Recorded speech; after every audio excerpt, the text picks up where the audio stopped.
Ok, bienvenue à tous et bienvenue sur le podcast Sport Santé Nutrition. Je m'appelle Médéric, je suis coach sportif et tous les dimanches je te permets de te remettre en forme et de te transformer physiquement tout en prenant soin de ta santé grâce au sport et la nutrition. Et justement aujourd'hui ce podcast il va particulièrement t'intéresser si tu es dans l'objectif de perdre du poids et notamment perdre du gras et que tu ne comprends pas pourquoi ton poids ne bouge pas sur la balance malgré le fait que tu t'entraînes, que tu manges sainement avec les recommandations que tu as pu entendre à droite à gauche sur le podcast ou ailleurs, et que justement, il n'y a rien qui bouge et tu ne comprends pas pourquoi. Eh bien, peut-être que la clé de ta réussite de perdre du gras, ça va se trouver autre part que dans le sport et la nutrition, à savoir le nombre de pas que tu fais par jour et surtout la capacité que tu as à être actif toute la journée. Donc justement, dans cet épisode, tu vas voir que hormis l'activité physique de la marche qui brûle des calories, tu vas voir que de marcher et d'être actif tous les jours, ça fait énormément de réactions chimiques dans ton corps et ce qui peut expliquer justement que si tu n'es pas actif toute ta journée, tu n'arrives pas à perdre du poids. Donc ça, je vais essayer de te l'expliquer par plusieurs points. On va aborder énormément de choses dans ce podcast et avec des infos que peut-être que tu n'as jamais vues ailleurs, hormis le fait que oui, marcher, c'est bien pour la santé. Donc voilà, je vais essayer de te détailler tout ça et ça va peut-être te permettre de mettre en valeur ce qui ne va pas dans ton parcours de transformation physique. Alors, en ce qui concerne le niveau d'activité, on conseille souvent effectivement de marcher au moins 10 000 pas par jour. Mais d'ailleurs, d'où vient cette recommandation des 10 000 pas par jour? Donc, ce qu'il faut savoir à propos de cette recommandation, c'est que à la base, les 10 000 pas par jour, c'est pas quelque chose qui est sorti de la science. Ok, c'est plus à la fois un chiffre symbolique et c'est aussi, ça vient en fait d'un podomètre qui a été lancé au Japon, qui s'appelait Manpokei et qui signifiait en fait en japonais compteur de pas, compteur de 10 000 pas. Et en fait, ce podomètre, il avait, il se réinitialisait tous les jours et il allait jusqu'à 10 000 pas. Et en fait, ça a été hyper populaire au Japon, ce Manpokei, et c'est dans les années 60. Et du coup, ce compteur, il allait de 0 à 10 000. Et une fois que tu avais fait tes 10 000, il affichait plus 10 001 pas, si tu veux, 10 002 pas, etc. Il s'arrêtait juste à 10 000. Ce qui fait que les Japonais ont pris l'habitude vraiment d'utiliser un podomètre pour avoir un bon niveau d'activité physique par jour. Et quand ils étaient arrivés à 10 000, ils n'avaient pas moyen de traquer qu'ils faisaient 11 000, 12 000, 13 000 pas. Et du coup, ils s'arrêtaient généralement à 10 000. Donc, les gens ont pris l'habitude, notamment au Japon, de marcher ces 10 000 pas-là. Donc voilà. Donc, ça a été comme ça au début que c'est arrivé de faire l'idée de faire 10 000 pas par jour. Depuis, la science s'est intéressée sur le sujet pour savoir qu'est-ce qui était optimal, on va dire, de faire en termes de pas. Ce qu'on dit, c'est que 7000 pas, en fait, c'est le minimum pour être en santé correcte, ok, et que généralement 10 000 pas, c'est ce qui est recommandé pour être optimal en termes de capacité normale, en fait, ok. Si tu veux que ton corps fonctionne normalement, il faut au moins faire 10 000 pas par jour. Si tu fais 7 000 pas, ton corps ne fonctionnera pas forcément à 100%, mais disons que tu ne seras pas considéré comme sédentaire. À savoir que 7 000 pas, c'est le minimum du minimum du minimum. Et même 10 000 pas, c'est le minimum également pour être en santé optimale. Mais l'idée, c'est pas de faire une journée de 10 000 pas et c'est bon. C'est vraiment l'idée de comment t'organiser pour que tous les jours, tu effectues ces 10 000 pas par jour, c'est ce que je te recommande, 10 000 pas par jour pour que tous les jours, tu les fasses. Okay, ça peut arriver une fois de temps en temps de faire moins de 10 000 pas, mais si c'est juste une fois de temps en temps que tu réalises tes 10 000 pas, là, il y a un problème et tu vas voir dans cet épisode à quelle hauteur le fait de ne pas être assez actif, ça va un petit peu plomber tous les efforts que tu fais dans d'autres domaines. Car le problème qui se pose aujourd'hui, c'est que la plupart des gens, comme tu es au courant, et c'est peut-être d'ailleurs ton cas, on passe une grosse partie de notre journée assis. Que ça soit par les trajets, par le travail, par les repas qu'on prend assis, normal, les écrans surtout aussi, qui viennent en plus dans notre temps libre, nous fait de nous poser devant un écran, on est assis généralement. Résultat, on bouge vraiment beaucoup moins qu'avant, c'est-à-dire que l'homme avant des années 2000, si tu veux. Ok ? Donc c'est un gros problème et une personne sédentaire qui fait en moyenne 3 à 5 000 pas par jour, eh bien c'est totalement insuffisant parce que même si tu fais de l'activité physique, eh bien tu peux te retrouver dans la situation d'être sportif et sédentaire. Okay, qui va avoir quand même des conséquences sur le long terme et qui va pas forcément t'empêcher de prendre du poids ou de perdre du poids. Si tu es dans l'objectif de perdre du poids, c'est en déficit calorique par exemple, et bien même en déficit calorique, et bien ça peut le fait d'être sportif être insuffisant pour réussir à perdre de poids. Donc c'est vraiment un gros problème puisque ça va impacter ce qu'on appelle ton métabolisme. Tu vas l'apprendre un petit peu dans cet épisode à quelle hauteur ça impacte ton métabolisme. Mais sache que voilà, le fait de faire 3 à 5 000 pas, c'est loin d'être suffisant, même si tu fais du sport. Et ça, c'est vraiment important à le comprendre. Et alors, justement, tu vas me dire, pourquoi c'est si important ? Parce que la réponse, en fait, elle se trouve sur ce qu'on appelle le NEAT. Okay ? Le NEAT, c'est toutes les activités que tu vas faire hors sport. Okay, donc tout ce qui est hors sport est considéré dans le NEAT. Le NEAT, c'est vraiment tous les mouvements que tu vas faire. Donc le fait de marcher, bouger, monter les escaliers, faire le ménage, gesticuler en parlant, pourquoi pas. Tous ces mouvements que tu fais, eh bien, représentent des calories. Et en plus de ça, du coup, ça représente, on va dire, 50% de ta dépense énergétique totale. Donc tu vois, c'est absolument énorme le NEAT. Donc, pour une personne en bonne santé, eh bien, elle va avoir qui ferait ses pas, qui ferait du sport, qui mangerait normalement, etc. Eh bien, 50% de ses dépenses, c'est le NEAT. Donc, tu comprends bien que si tu n'optimises pas ton NEAT, si tu n'optimises pas le fait d'être actif dans ta journée hors le sport, eh bien, tu n'optimises pas 50% de tes dépenses. Donc, ça explique notamment pourquoi, quand tu fais un déficit calorique, que tu fais du sport, eh bien, tu peux ne pas perdre de poids, puisque forcément, si ça représente 50% de tes dépenses et que tu le fais pas, tu vas pas pouvoir manger 50% de moins. Donc, il faudra que tu manges encore moins, ce qui n'est pas tenable dans la durée, et du coup, ce qui bloque ta perte de poids. Donc ça, c'est vraiment très très important à comprendre. Et même sans parler de l'activité liée au fait de bouger, eh bien, tu vas voir qu'il y a encore d'autres choses qui viennent baisser ton métabolisme, etc. Donc, si je te donne quelques chiffres, une personne qui marche 3000 pas par jour, dépense à peu près 100 à 150 calories avec sa marche quotidienne. Donc, c'est pas énorme. Par contre, une personne qui marche 10 000 pas par jour va pouvoir monter à de 300 à 500 calories brûlées rien qu'en bougeant plus au quotidien. Donc, on a à peu près un rapport de 1 à 3. Par rapport à la dépense calorique. Forcément, tu te rends bien compte que sur une semaine, c'est des milliers de calories qui ne sont pas brûlées par rapport à quelqu'un qui marche tous les jours. Et forcément, c'est quelque chose qui va vraiment impacter ta perte de poids. Parce qu'en fait, tu vas jamais pouvoir faire un déficit calorique au niveau de ta nutrition si tu ne veux pas faire de régime. Ce que je te conseille, eh bien, tu vas jamais pouvoir faire un déficit calorique qui soit maîtrisé si tu n'as pas cette manne de calories que tu peux justement utiliser pour faire ton déficit calorique. Okay, donc le déficit par la nutrition, mais aussi le déficit par le fait de bouger plus. C'est toujours un équilibre, je l'ai expliqué plein de fois sur la balance énergétique. Donc, généralement, ce qu'on essaye de faire, c'est qu'il y a les apports et les dépenses. Les apports, c'est ce que tu manges et les dépenses, c'est ce que tu dépenses en termes de calories. Eh bien, ce qu'on essaie de faire, c'est que tes apports soient inférieur à tes dépenses. Donc là, il y a plusieurs manières de le faire. Soit tu diminues tes apports, donc tu manges moins, tu fais un déficit calorique pendant ta nutrition, ou alors tu crées ce déficit calorique en augmentant tes dépenses, en augmentant ton niveau d'activité. Donc c'est deux manières de faire les choses. Généralement, il vaut mieux faire un petit peu des deux. Comme ça, tu es sûr d'avoir une perte de poids qui est à la fois durable, puisque du coup, tu vas pas modifier grandement l'un des paramètres, tu vas modifier un petit peu les deux. Donc c'est plus simple de s'adapter à un petit changement qu'un gros changement.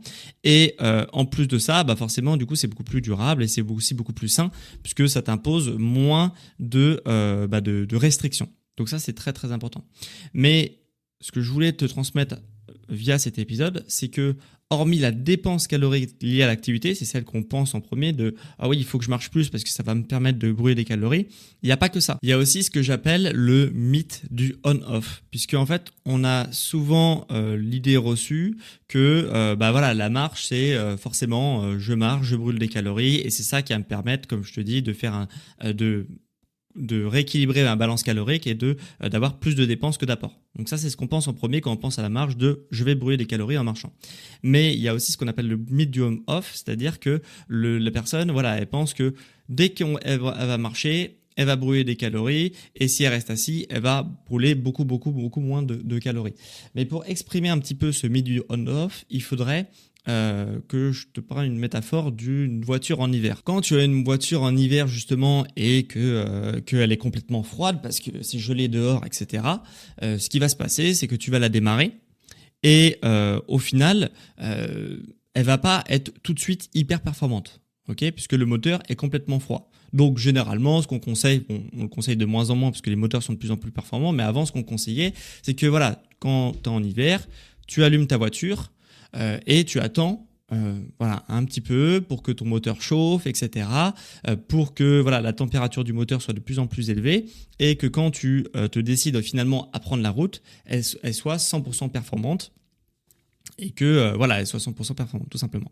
Et si tu démarres, tu allumes ta voiture et tout de suite tu pars et que le moteur est complètement froid, eh bien elle va pas du tout être aussi performante. Et bien ton corps, c'est exactement la même chose. C'est-à-dire que si tu restes assis pendant des heures et que tout de suite après tu vas marcher, tu fais du sport, etc., bah, tu auras un temps d'adaptation qui va être très long dans lequel ici, dans cet exemple-là, tu vas brûler beaucoup moins de calories que si tu étais actif un petit peu toute ta journée. Donc, pour la même distance, si tu parcours 100 mètres en étant assis juste avant pendant très longtemps et 100 mètres en étant actif un peu toute ta journée, tu vas pas du tout brûler le même nombre de calories. Tu vas brûler beaucoup plus de calories si tu as été actif toute ta journée. Pourquoi ? Parce que il y a plein de réactions chimiques qui se mettent un petit peu en sommeil et que tu vas devoir réveiller. Donc, c'est pour ça que c'est très important en réalisant ces 10 000 pas, d'être en plus de réaliser ces 10 000 pas un petit peu répartis sur l'ensemble de ta journée pour éviter que ton corps se mette en sommeil. Ok ?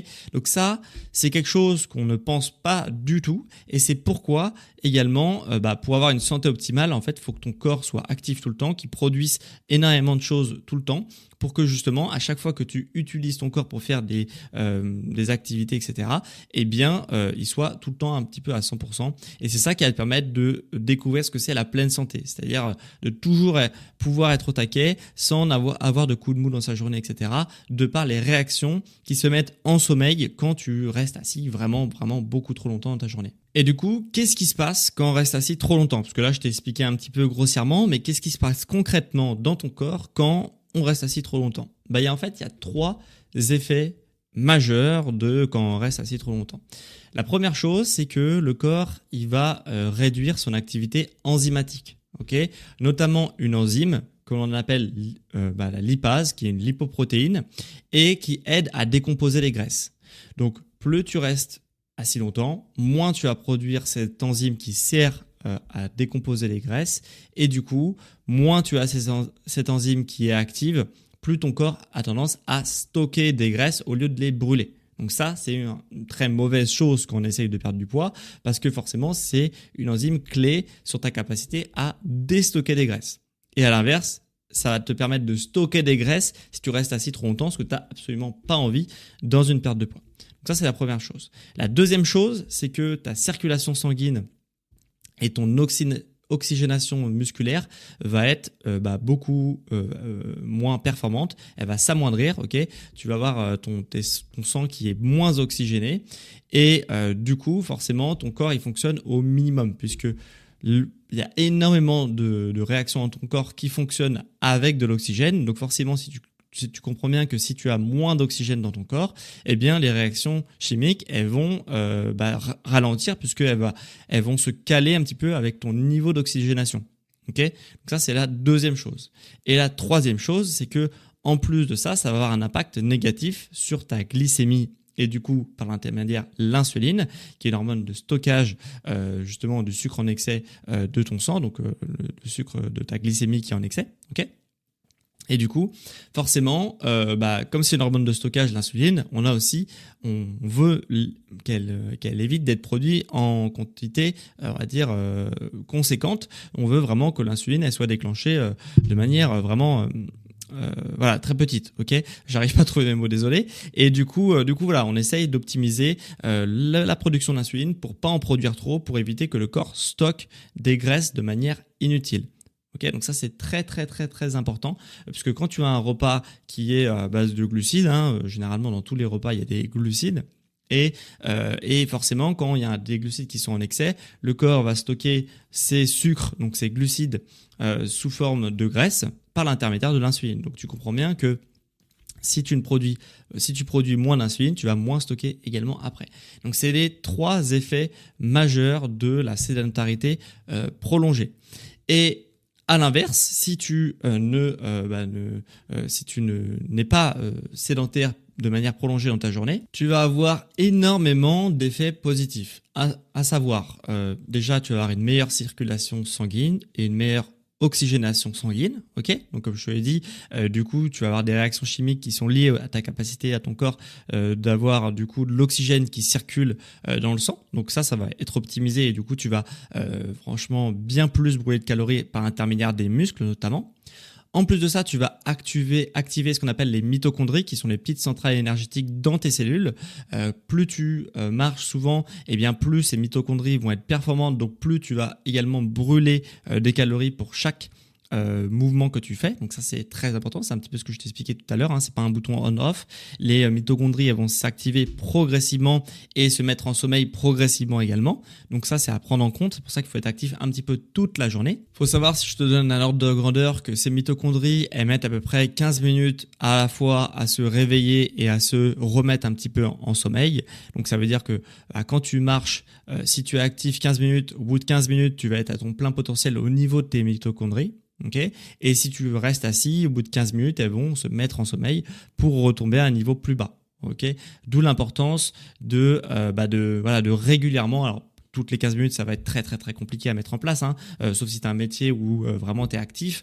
Mais si tu as un métier plutôt de bureau, tu vas pas pouvoir prendre une pause toutes les 15 minutes, ça c'est évident. Mais en tout cas, sache que c'est toujours important de savoir que on va dire au bout de 15 minutes, ton corps recommence à se mettre en sommeil. Et en plus de ces effets bénéfiques, il y a aussi des bénéfices cachés de la marche, comme par exemple le fait de réduire le stress. La marche, ça a été observé que ça permettait vraiment de réduire le stress de manière durable. Comment on observe la réduction du stress ? Par l'intermédiaire du cortisol, qui est une hormone du stress, et généralement, quand elle est produite en excès, le simple fait de marcher permet de réduire sa production. Donc ça, c'est très important.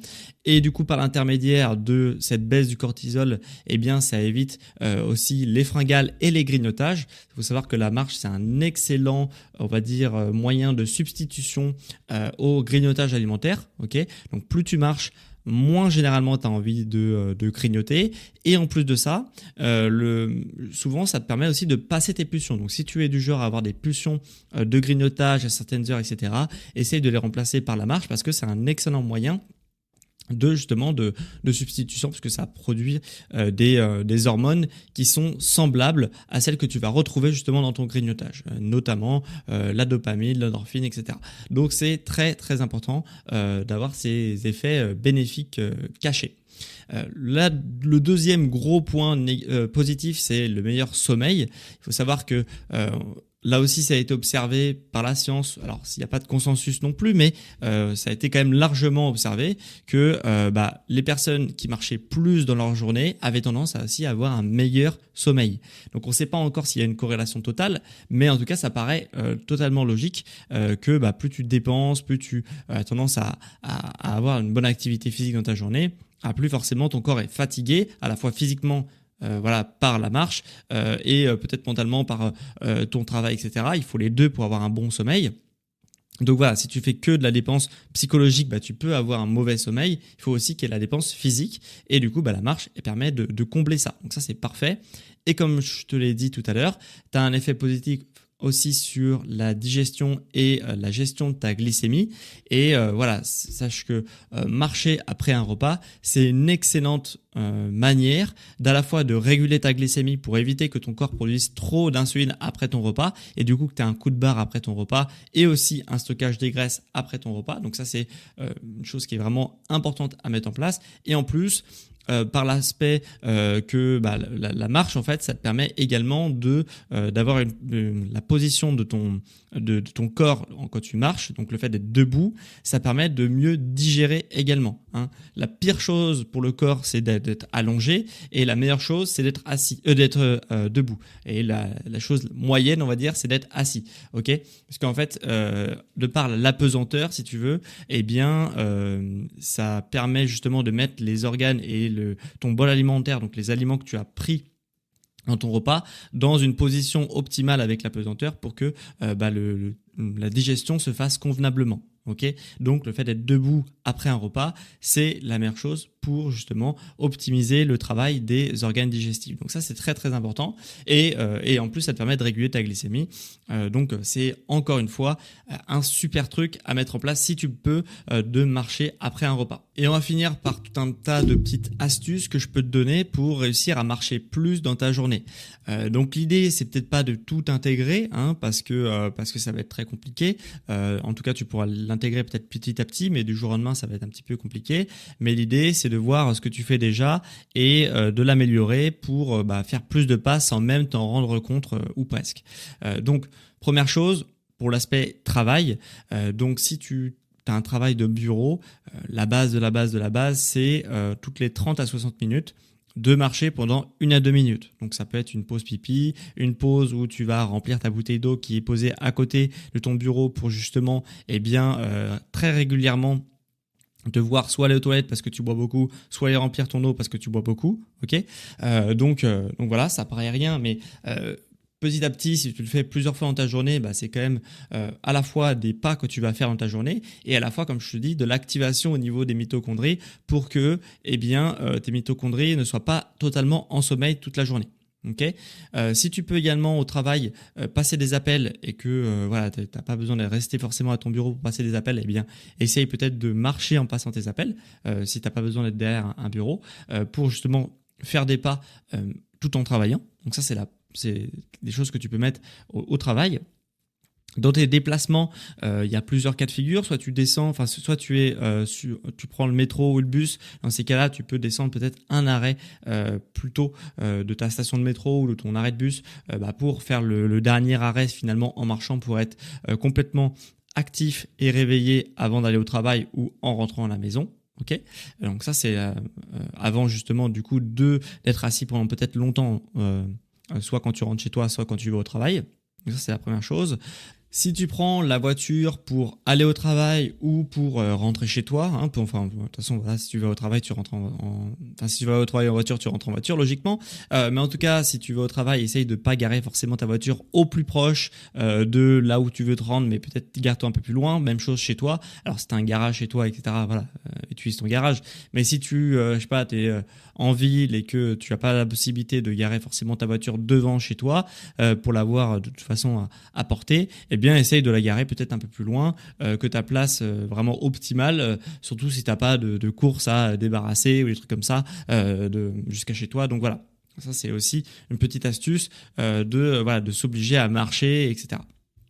Et à la maison, peut-être que quand tu regardes une vidéo, essaye de bouger, de pas rester statique, et de faire des choses en même temps que ce que tu fais habituellement. Par exemple, si tu regardes une vidéo, tu peux très bien regarder une vidéo ou une série en cuisinant, ce qui va t'obliger peut-être à, au lieu de la faire en restant complètement statique sur un canapé, dans le lit ou sur une chaise, etc. De le faire en faisant quelque chose, notamment en cuisinant, ce qui va te permettre également, en plus, de manger plus sainement, parce que du coup tu vas passer du temps que tu vas même pas t'en rendre compte, parce que tu vas être en train de regarder une vidéo et cuisiner en même temps. Donc forcément, il y aura un plaisir qui va se créer par rapport à ça, et tu vas aussi optimiser ta nutrition par cet intermédiaire. Donc voilà, pour ceux qui disent j'ai pas le temps de cuisiner, etc. Il y a forcément un temps, je pense, où tu es soit en train de te reposer de ta journée, par exemple, et du coup tu aimes bien regarder ta série, une vidéo, etc. en fin de journée, et après tu dis j'ai pas le temps de cuisiner. En fait, si tu fais les deux en même temps, tu as le temps à la fois de cuisiner et de regarder les trucs de divertissement qui te font plaisir, et en plus ça te permet de rester actif. Donc si tu l'as pas déjà inclus dans ton quotidien, ça te permet d'optimiser à la fois ton temps et de bouger, et en plus de manger sainement. Donc ça c'est assez cool. Et comme je te le dis, de prendre le réflexe de marcher un tout petit peu après chaque repas, c'est vraiment idéal, surtout pour le midi. C'est plus facile à faire cette astuce-là pour le midi que le soir, parce que le soir, on n'a pas forcément envie de marcher quand il fait nuit dehors, etc., surtout en hiver et tout. Mais en tout cas, le midi, prendre le réflexe de marcher juste après son repas, c'est un très bon réflexe à la fois pour ta glycémie, comme je te l'ai dit, et pour ta digestion, puisque le fait d'être debout est la position idéale pour faciliter le travail de tes organes digestifs. Voilà, donc on en a fini pour ce podcast du piège qui bloque ta perte de poids. Tu l'auras compris que la marche, c'est vraiment quelque chose qui peut vraiment bloquer ta perte de poids. Donc c'est quelque chose à inclure dans ton quotidien et plus généralement de la marche, le fait de rester actif dans ton quotidien. On aura vu que déjà d'où vient le fait de cette recommandation des 10 000 pas, qui a une origine marketing, mais il y a aussi une origine après quand même scientifique là derrière. On aura vu que hormis l'activité et la dépense liée à l'activité de la marche, c'était du coup déjà une dépense relativement importante en termes de calories, la marche, mais que en plus de ça, il y avait énormément de choses qui se passent dans ton corps et qui fait que l'activité de la marche et de rester actif ne se limite pas uniquement au nombre de calories que tu dépenses quand tu marches, puisque il y a beaucoup de choses qui se passent quand tu marches au niveau de l'activité enzymatique qu'on a vu que également que l'oxygénation musculaire et la circulation sanguine n'étaient pas du tout la même quand tu as été actif et quand tu as été inactif dans ta journée. On a vu également que ça avait un impact négatif sur ta glycémie et l'insuline, le fait de rester assis trop longtemps dans ta journée, et que il y avait énormément d'effets positifs de la marche régulière sur ta circulation sanguine, sur l'activation de tes mitochondries, donc les centrales énergétiques de ton corps, que il y avait également du coup un effet de 15 minutes dans lequel ton corps se réveillait et s'activait via l'intermédiaire des mitochondries, des enzymes, etc., quand tu marchais et quand tu restais assis trop longtemps, et qu'il y avait des bénéfices cachés de la marche, à savoir la réduction du stress, la réduction des fringales, un meilleur sommeil et aussi un effet positif sur ta digestion et ta glycémie. Et que en fin d'épisode, je t'ai partagé aussi tout un tas de petites astuces que tu peux mettre au travail, dans tes déplacements ou à la maison pour optimiser ton nombre de pas et être actif le plus régulièrement possible dans ta journée. Donc si cet épisode t'a plu, je t'invite vivement à laisser une évaluation positive sur mon podcast, que ça soit sur Apple Podcast, tu peux écrire un avis sur l'émission et évaluer l'émission. Sur Spotify, tu peux aussi évaluer l'émission. Tu vas sur la page de l'ensemble de mes épisodes et en haut, tu as 3 petits points et mettre évaluer l'émission. Donc pas sur la page du podcast, enfin pas sur la page de l'épisode du podcast, mais vraiment sur la page où il y a tous mes podcasts, tous mes épisodes. Tu peux normalement évaluer l'émission. Donc fais-le, ça soutiendra grandement mon travail, mon entreprise, tout ce que je fais. Donc c'est vraiment, ça prend 2 secondes, c'est anonyme généralement, et ça te prend vraiment 3 secondes et c'est un soutien énorme. Chose que tu peux faire aussi pour aller plus loin que juste m'écouter gratuitement en podcast, c'est de faire appel à mes services d'accompagnement perte de poids à distance.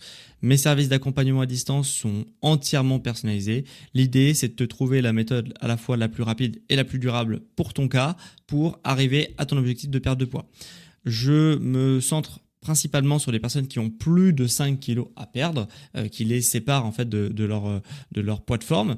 Et si ça t'intéresse, cette approche à la fois clé en main et hyper personnalisée sur ta nutrition, sur ton sport, sur le fait d'avoir de la motivation au quotidien et d'avoir une visibilité de ce que tu dois accomplir, etc. au quotidien, et aussi une modification de ton style de vie, comme par exemple le fait d'intégrer des choses comme la marche et tout dans ton quotidien. Donc c'est vraiment tout un aspect global pour que tu sois libéré de cette charge mentale de devoir perdre du poids et de le déléguer pour que je puisse t'accompagner dans ton parcours et que tu aies des résultats rapides et surtout durables. Parce qu'on ne fait pas un régime, c'est vraiment un rééquilibrage alimentaire avec des séances de sport qui sont parfaitement adaptées à tes objectifs, à ton niveau, etc.